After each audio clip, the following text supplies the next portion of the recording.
a domestic debt restructuring, if that's accurate. It's all been external.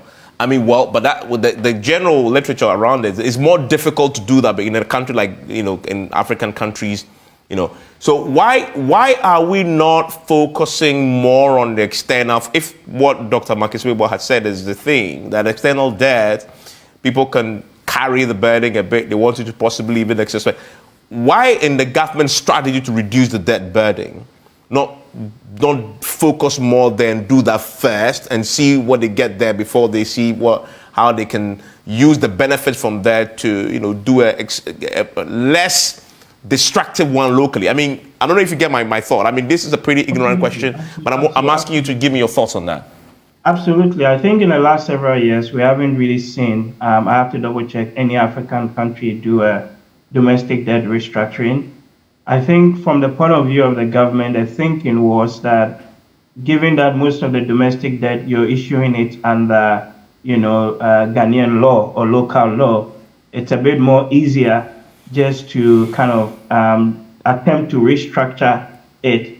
But then the difficulty is that you need to bring everyone on board in that process, and you have to be very clear and communicate what the details of that restructuring exercise would be, including any potential, haircuts and losses, etc. We didn't do any of those things, or we didn't do them, in enough time, and therefore, hence why we're having that major pushback. The challenge with the external debt restructuring, as we've seen in the last couple of years, is that you have a multiplicity of holders, right, from investment banks to pension funds, etc. And often it can be a bit more difficult just to bring all of them around the table. Sometimes it can take up to 2 years, as we've seen in the case of Zambia and in Chad more recently.